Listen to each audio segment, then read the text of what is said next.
Stand up comedian Kunal Kamra के साथ हुआ विवाद खत्म होने का नाम नहीं ले रहा है। इस बार कुणाल कामरा के साथ विवादों के केंद्र में टिकट बुकिंग प्लेटफॉर्म बुक माई शो भी है। खबरों के मुताबिक बुक माई शो ने कुणाल कामरा के शो की लिस्टिंग अपने प्लेटफॉर्म से हटा दी है। इस बारे में कुणाल कामरा ने सोशल मीडिया पर पोस्ट भी किया है। मामला तब शुरू हुआ जब युवा शिवसेना के महासचिव राहुल एन कुणाल ने टिकटिंग प्लेटफॉर्म बुक माई शो को एक पत्र लिखा। ये पत्र 2 अप्रैल को लिखा गया था, जिसमें राहुल ने कुणाल कामरा के आगामी शो की टिकट बिक्री को तुरंत रोकने की मांग की। राहुल कुणाल ने कामरा की एकनाथ शिंदे पर कथित आक्रामक और अपमानजनक टिप्पणियों की बात करते हुए बुक माई शो से कहा था कि वे कुणाल कामरा के शो की लिस्टिंग हटाएं। मुंबई के खार में स्टूडियो पर हमला करने के आरोपी राहुल कुणाल का कहना था कि कामरा का शो सामाजिक सौहार्द को नुकसान पहुंचा सकता है। ये देश के शीर्ष नेताओं की छवि को धूमिल कर सकती है।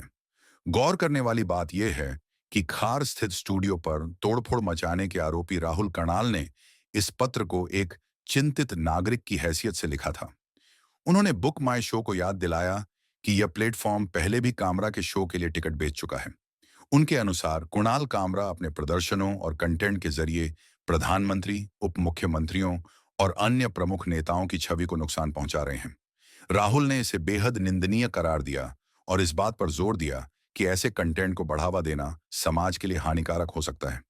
ध्यान से देखा जाए तो बुक माई शो को उनका यह पत्र न सिर्फ एक मांग था, बल्कि एक तरह का अल्टीमेटम भी था, जिसने इस पूरे मामले को और तूल दे दिया। गौरतलब है, एकनाथ शिंदे पर की गई व्यंग्यात्मक टिप्पणियों के साथ इठा विवाद पूरी तरह से सियासी रंग पकड़ चुका है। इस पर राजनीतिक दबाव के साथ साथ कानूनी कार्रवाई भी तेज हो गई है। इस वीडियो के बाद मुंबई पुलिस ने उन्हें 5 अप्रैल को पूछताछ के लिए तलब किया था, लेकिन कामरा ने इस बार भी पुलिस के सामने हाजिर होने से इनकार कर दिया। यह तीसरा मौका था जब वे पुलिस के समन का जवाब देने में नाकाम रहे। इससे पहले शिवसेना विधायक मुरजी पटेल की शिकायत पर खार पुलिस ने उनके खिलाफ मानहानि का मामला दर्ज किया था। यह सिलसिला यही नहीं थमा। 22 मार्च की रात को कामरा द्वारा शूट किए गए उसी वीडियो के बाद शिवसेना कार्यकर्ताओं ने उनके शो वाले स्टूडियो पर हमला कर दिया। इतना ही नहीं, जिस होटल में वह स्टूडियो था, वहां भी तोड़फोड़ की गई। कुणाल कामरा के साथ हुई घटना में अब कई एंगल तलाशे जाने लगे हैं। एक जानकारी यह भी मिली है कि 3 अप्रैल को मुंबई पुलिस की आर्थिक अपराध शाखा ईओडब्ल्यू को शिवसेना की ओर से एक शिकायत मिली। इस शिकायत में कुणाल कामरा की आय के स्रोतों की जांच करने की मांग की गई थी। शिकायत में यह दावा किया गया कि कामरा को अलग अलग देशों से फंडिंग मिल रही है, जो संभवतः उनके वीडियो कंटेंट से जुड़ी हो सकती है। माना जा रहा है कि इन तमाम आरोपों का उद्देश्य कुणाल कामरा की विश्वसनीयता पर सवाल उठाना है। कुणाल कामरा एक प्रतिबद्ध कॉमेडियन है। अपने शार्प ह्यूमर की वजह से उनका नाम पिछले कुछ सालों में बार बार विवादों से जुड़ा है। उनकी कॉमेडी अक्सर राजनीतिक और सामाजिक मुद्दों पर तीखी टिप्पणी करती है, जो कुछ लोगों को हंसी का कारण बनती है तो कुछ के लिए नाराजगी का। लेकिन इस बार जो हो रहा है वह सिर्फ आलोचना या असहमति से आगे बढ़ चुका है। यह मामला अब अभिव्यक्ति की स्वतंत्रता और राजनीतिक सहिष्णुता के बीच टकराव का एक नया अध्याय बनता जा रहा है। यह मामला तब और अधिक बिगड़ा था जब मुंबई में कुणाल कामरा का शो अटेंड करने वाले एक दर्शक को मुंबई पुलिस ने उनके हॉलिडे से वापस बुलवा लिया था।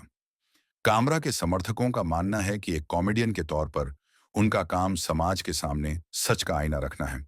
वे इसे अभिव्यक्ति की आजादी का हिस्सा मानते हैं।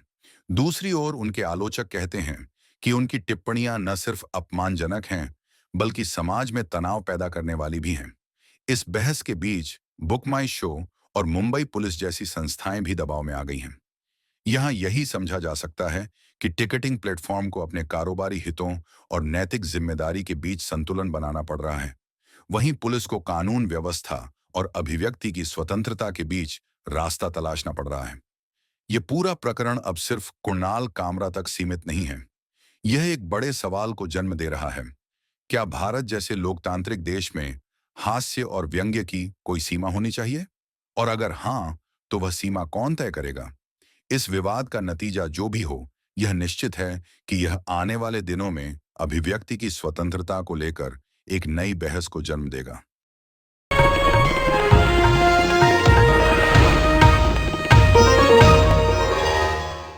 Copyright disclaimer under Section 107 of the Copyright Act 1976. Allowance is made for fair use for purposes such as criticism, comment, news reporting, scholarship, and research.